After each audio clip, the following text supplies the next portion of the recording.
Keterangan dasar dulu lah. Saya Sir Arisman yang ngajar agama Katolik di Dharma Yuda, iya kan? Iya. Nah, narasumbernya harus tahu. Nah, Oke. jadi mengapa manusia beragama? Mengapa manusia beragama? Sebenarnya ada banyak motivasi manusia beragama. Ya, kalau yang motivasi biasa ya dia mencari rasa aman, pedoman untuk hidupnya, ya. Lalu bagaimana dia menemukan ya kebahagiaannya. Tapi sebenarnya motivasi yang paling mendasar seseorang beragama dan supaya itu berfaedah dalam kehidupannya adalah menjalin hubungan yang semakin mendalam dengan Tuhan dan juga menjalin hubungan yang semakin mendalam dengan sesama. Itu dia. Jadi harus ada horizontal dan vertikal. Oke. Oke, Sir. Yang kedua, apa tujuan beragama? Nah, tujuan beragama kalau dalam versi agama saya adalah mencapai keselamatan. Keselamatan yang kita harapkan ya mungkin bukan keselamatan yang sesat, tapi keselamatan yang abadi. Gitu. Ya, itu tujuannya yang terakhir. Untuk pertanyaan ketiga, mengapa banyak agama di dunia ini? Kalau kita lihat dari sejarah agama-agama, ya, seperti agama Kristiani misalnya, dia punya warisan iman itu dari agama Yahudi. Nah, kalau kita lihat sejarah-sejarah berdirinya agama itu tidak terlepas dari budaya manusia, seperti Hinduisme dari India, Buddhisme juga begitu. Nah, masing-masing manusia mencari keselamatannya. Tetapi secara iman saya sendiri, bahwa akhirnya iman itu akan dibawa sampai ke tanah kelahiran saya itu adalah keselamatan yang menurut kami ya Yesus sebagai Tuhan, dan itulah keselamatan. Walaupun secara budaya dulu nenek moyang saya punya agama sendiri, tetapi akhirnya dengan keselamatan yang ditawarkan yang menurut kami inilah keselamatan yang sejati, akhirnya iman yang sebelumnya ya sudah bukan itu lagi, iman yang sekarang yang Katolik itulah yang kami iman. Oke. Untuk pertanyaan keempat, mengapa manusia perlu mengembangkan toleransi beragama?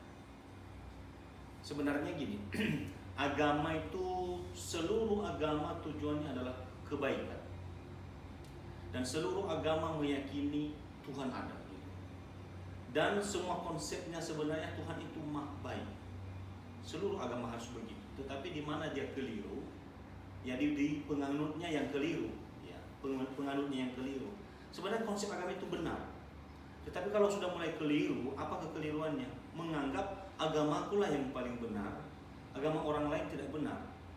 Nah, yang disebut dengan toleransi adalah imanilah agamamu dengan benar, tapi hargailah agama orang lain.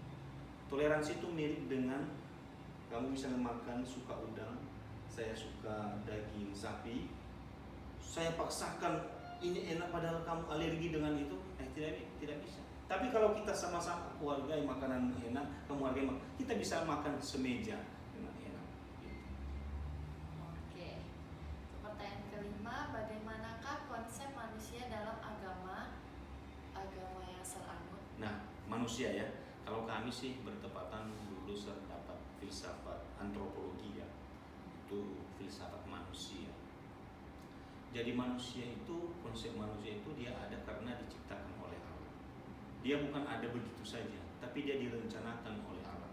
Dan itu dasar biblisnya, dasar alkitabiahnya ada di Kejadian.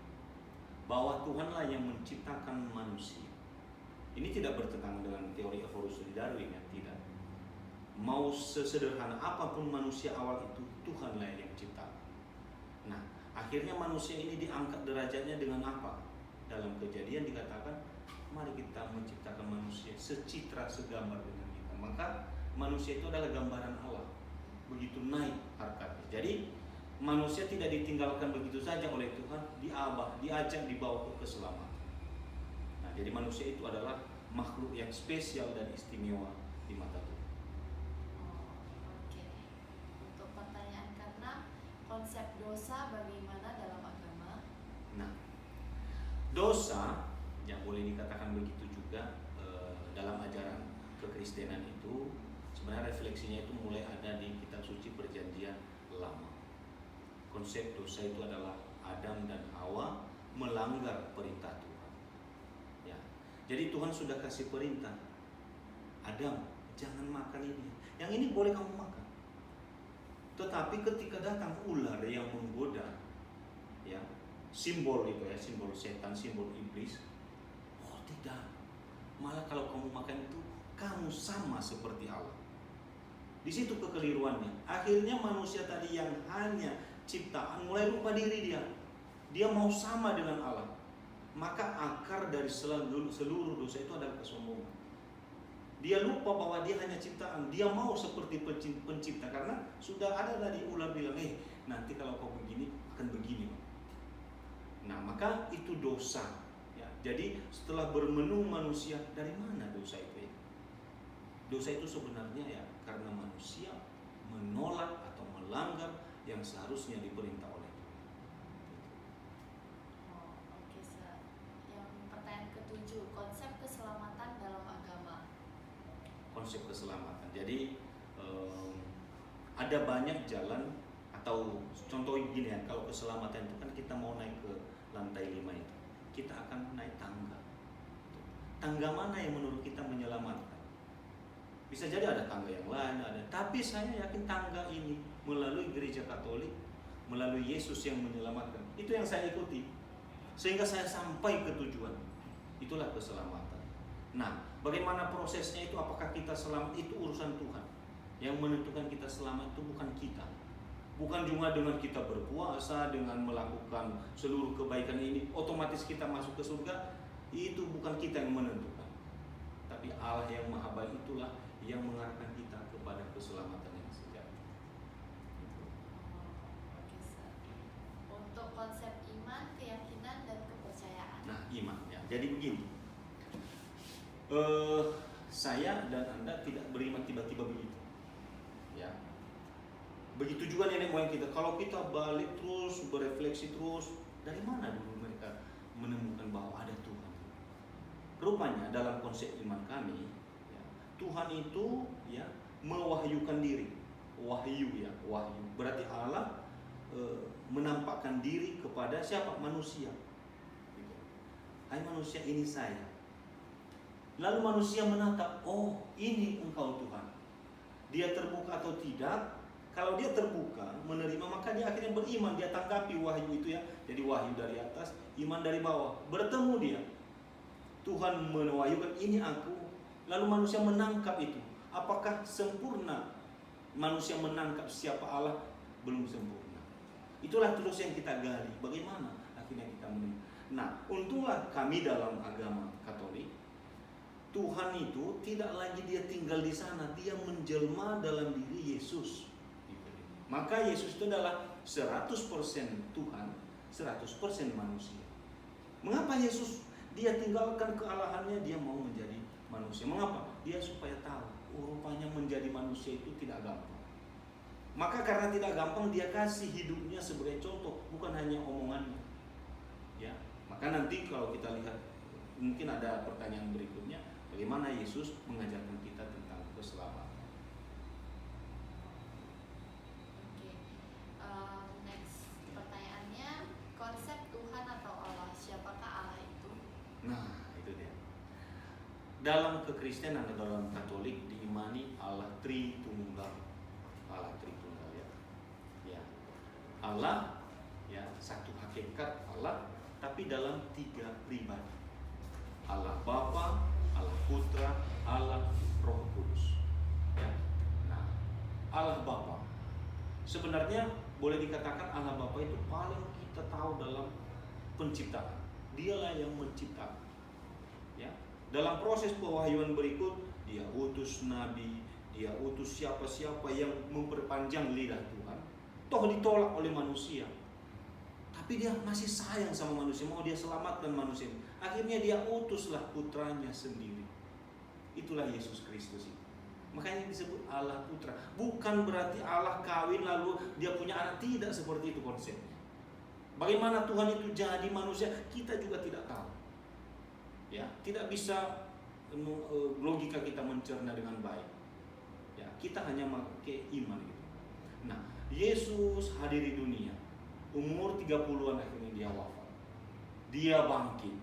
Lalu dia tidak tinggalkan umatnya. Dia utus bersama Bapa Roh Kudus. Itulah Allah Roh Kudus.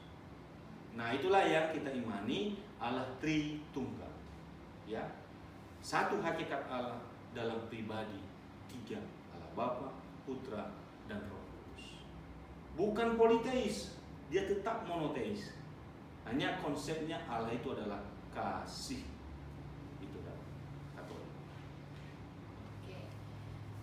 Konsep kitab suci dalam Katolik dan bagaimana terjadinya dan kenapa disebut kitab suci. Oke. Kitab suci ya, Alkitab juga. Kalau dari bahasa Al-Quran, bahasa Al-Arab ya, Alkitab, kitab yang paling agung, kitab yang paling besar. Lalu disebut juga kitab suci, berarti buku-buku suci. Kalau ditelusuri dari etimologi kata itu beda-beda artinya. Kalau Alkitab berarti dia kitab yang paling populer, yang paling agung di seluruh buku yang ada di dunia ini. Ya. Kitab suci mengapa? Karena sumbernya adalah Tuhan, adalah suci. Isi di dalamnya adalah suci. Dan orang yang membaca bila dicerna dan dihayati dalam kehidupannya dengan baik, maka orangnya jadi suci. Nah, bagaimana itu diimani menjadi suci? Sebenarnya dalam pandangan orang Kristen ya, kitab suci tidak sama dengan konsep agama lain. Ya, kitab suci itu ditulis oleh manusia. Tapi yang membisikkan, yang menyampaikan tentang isi kitab suci itu bukan manusia. Itu yang mendapat inspirasi dari Roh Kudus. Ya, jadi Tuhan menyampaikannya melalui manusia dan manusia menulis kehendak Allah. Mulai dari mana? Dari mana kami Tuhan? Siapa yang ciptakan kami? Dari mana awal dosa? Terus. Maka kalau orang Katolik ada kitab suci Perjanjian Lama dan ada yang baru. Yang lama ini konsepnya lebih kehidupan antara Yahweh dan Israel. Digenapi oleh Yesus dalam kitab suci Perjanjian Baru.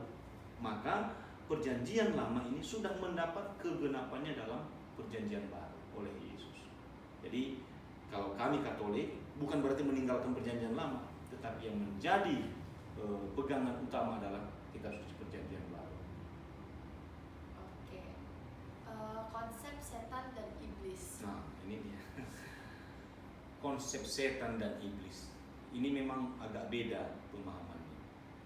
Dalam filsafat tentang kebenaran sebenarnya dikatakan bahwa setan atau iblis itu sebenarnya ketiadaan Tuhan. Di mana Tuhan tidak ada, di mana kita hilangkan Tuhan, ya iblis ada di situ. Tapi di mana ada Tuhan, tidak akan ada iblis di situ. Ya. Nah, jadi sebenarnya sering kita ada guyoan itu. Iblis itu akan menyiksa kita berkali-kali di neraka. Karena apa? Sering kita tuduh dia. Mengapa kau nyontek? Iblis yang bilang. Kata iblis, tidak pernah aku suruh kau nyontek. Kau yang mau nyontek. Jadi sebenarnya letaknya itu adalah di hati kita masing-masing. Ya. Tetapi tentu ada kekuatan gelap. Nah, itulah yang kita namakan iblis itu. Ya. Nah, kekuatan gelap yang sering mempengaruhi pikiran kita. Yang sering membuat kita lupa akan diri kita gitu. Tetapi kalau kita undang Tuhan hadir, semua kuasa kegelapan itu akan kalah. Kecuali ini lagi, siapa yang kita biasakan menang? Tuhan atau iblis yang berkuasa atas kita? Ya, maka seperti yang pacaran ya, di mana ada satu laki-laki, satu perempuan, iblis orang ketiga. Tidak begitu konsepnya dalam agama Katolik. Dalam agama Katolik konsepnya adalah di mana ada satu cewek, ada satu cowok, Yesus ada di tengah-tengah mereka. Enggak akan terjadi sesuatu yang membuat mereka jadi buruk atau apa, melanggar Tuhan. Ya, itu konsepnya tentang itu tentang iblis. Oke, konsep tentang ibadah